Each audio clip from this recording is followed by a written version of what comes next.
Sa mundo ng showbiz, madalas mabilis ang pag-iibigan at hiwalayan at agad din ang kasalan.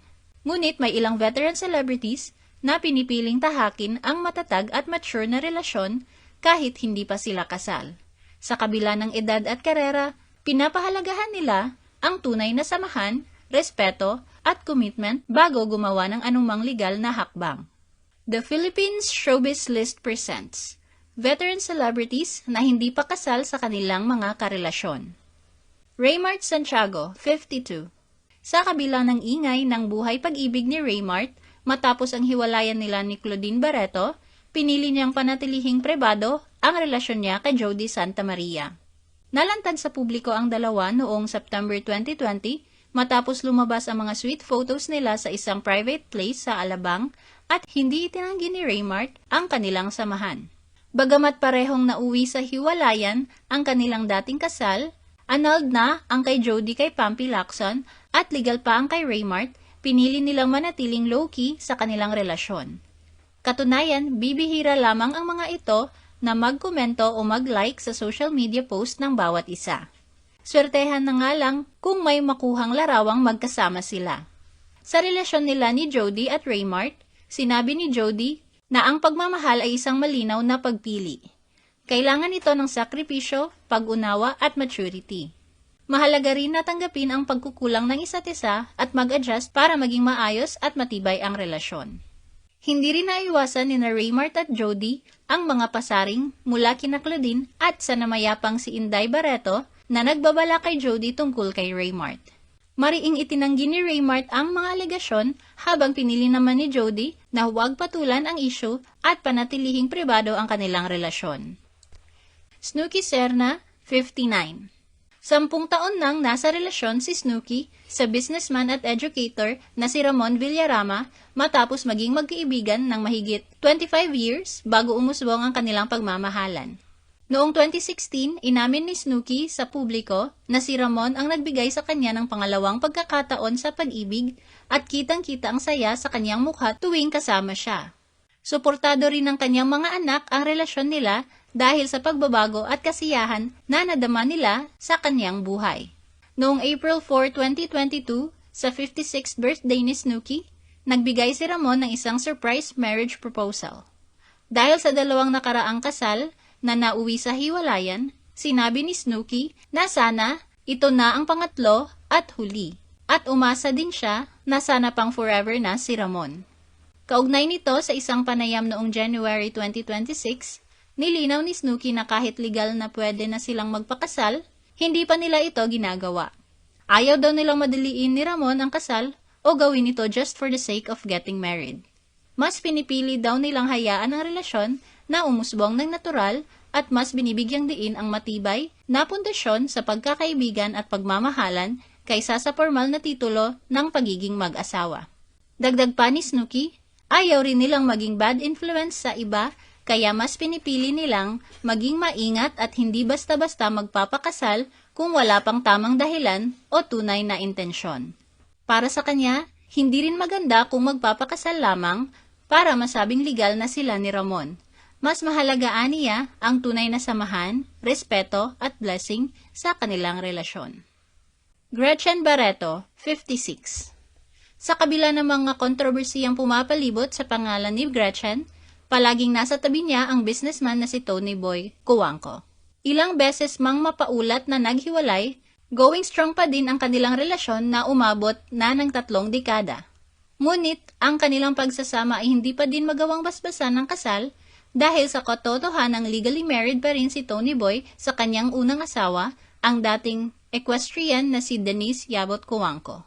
Aminado si Gretchen na nasasaktan siya tuwing tinatawag siyang kabit, ngunit natutunan rin niyang baliwalain na lang ang bagay na ito.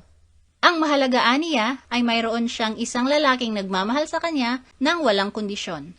Totoo aniya na hindi siya makakasal kay Tony Boy o hindi siya kailanman pakakasalan nito. Baka hindi nga raw niya kailanman matupad ang pangarap na maglakad sa pasilyo at magkaroon ng isang magarang gown. Ayon kay Gretchen, lubos niyang nauunawaan si Tony Boy at ramdam din niya ang lubos na pagmamahal nito sa kanya. Sa mga mata nito ay wala siyang ginawang masama Kaya sino ba naman daw siya para magreklamo?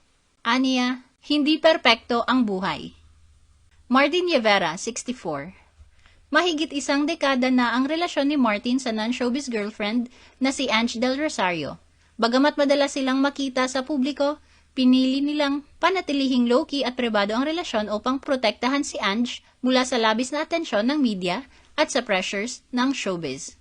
Sa social media, madalas mag-post si Martin ng heartfelt tributes para kay Ange. Tinutukoy siya bilang the woman who holds my heart at nagpapasalamat sa kanyang pasensya, suporta at pagmamahal. Bukod dito, tinulungan din siya ni Ange sa kanyang profesional na gawain gaya ng pagsuporta sa mga performance. Kapag tinanong tungkol sa pag-aasawa, sinabi ni Martin na bukas siya sa posibilidad ng pagpapakasal sa hinaharap. At nakikita niya ito sa kanilang dalawa kung darating ang tamang panahon. Nais niyang magkaroon ng proposal na hindi malilimutan ni Ange kapag oras na para doon. Gayunpaman, hindi pa niya masabi kung kailan ito mangyayari. Isa pa sa mga kadahilan ng binanggit ni Martin kung bakit hindi nila ito ginawang agaran ay ang kanilang natural na daloy ng relasyon. Sinabi rin niya na pareho silang may mga anak at responsibilidad sa pamilya. Kaya pinapahalagahan nila muna ang kanilang samahan at hindi basta nagpapasya dahil lamang sa formalidad. Shasha Padilla, 61. Mahigit 11 years na ang relasyon ni Shasha sa architect na si Conrad Ong Lao. Bagamat matagal na silang nagsama, inamin ni Shasha na wala silang planong magpakasal at mas pinapahalagahan nila ang kanilang relasyon kaysa sa legal na dokumento.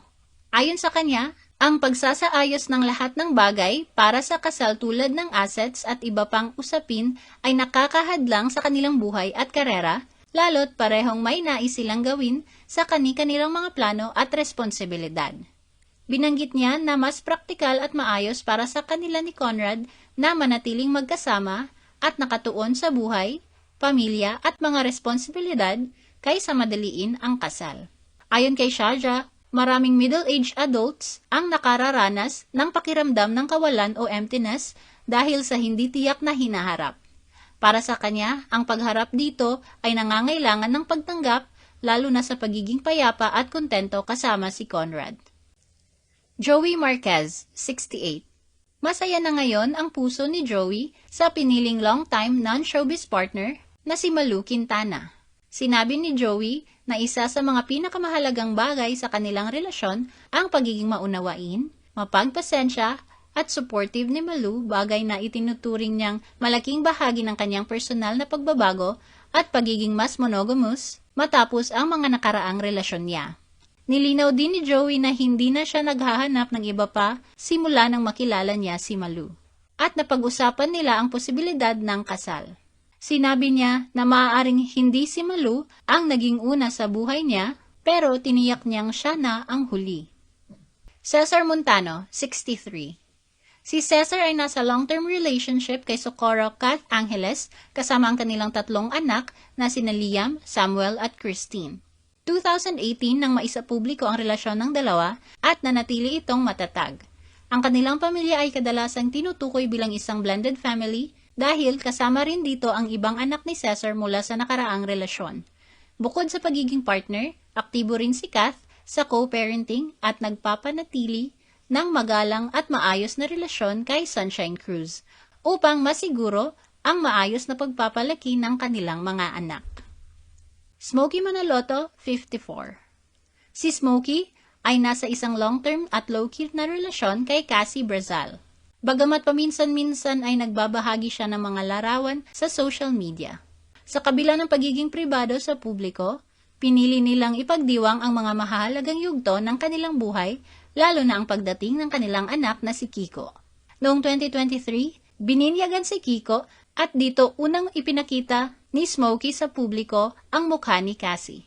Sa isang panayam kamakailan, ibinahagi ni Smokey na may autism ang kanilang anak at na naging ama siya sa edad na 51, na labis niyang ikinagalak. Sinabi niya na hindi niya gustong itago ang kaganapang ito at umaasa rin siyang magiging inspirasyon nito sa iba na sa kahit anong edad, posible pa ring magkaroon ng anak.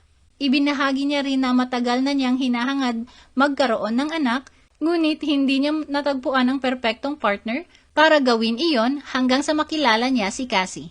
Ngayon, masaya at kontento siya at malinaw niyang sinasabi na si Cassie ang kanyang soulmate, ang taong pinili niyang makasama sa buhay at sa pagpapalaki ng kanilang anak na itinuturing nilang isang biyaya. Aiko Melendez, 50. Sa edad na 50, muling nakahanap ng bagong pag-ibig si Aiko sa piling ni Juanmig Bondoc. Nagsimula ang kanilang relasyon bilang matagal na pagkakaibigan na umabot ng halos 29 years bago ito umusbong sa romantikong samahan. Sa isang TikTok live noong January 2026, kinumpirman nilang parehong nasa ligawan stage at inilabas ni Juanmig ang kanyang nararamdaman kay Aiko kahit pa noon ay tinanong siya kung bagay ba sila. Sa simula, inamin niya na matagal na niyang hinahangaan si Aiko at hindi ito artificial na damdamin. Nauna na din ibinahagi ni Juanmig na dati na siyang nanligaw kay Aiko at naghintay siya sa Subic ngunit hindi ito dumating. Hanggang sa nag-reconnect sila noong February 15, 2026 sa isang YouTube vlog na kuha sa Zambales, opisyal nilang inanunsyo ang kanilang relasyon. Ayon kay Aiko, hindi na sila nagbigay ng label noon dahil sinusubukan nilang bumawi sa mga nawalang taon ng pagkakakilala at nag-decide silang formal nang i-declare ang kanilang relasyon. Ngunit hindi nakaligtas ang relasyon nila sa mga kritisismo, kung saan may mga bumabatikos at nagmumungkahe na sila daw ay naggagamitan.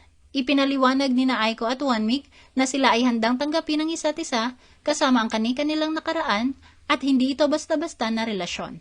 Ipinakilala ni Aiko si Juanmig sa kanyang mga anak at pamilya bago pa nila narating ang puntong nagsabing sila na. Ang pamilya ni Juanmig ay tinanggap din siya ng mabuti. Si Juanmig ay naging bahagi rin ng faith community ni Aiko. Edu Manzano, 70.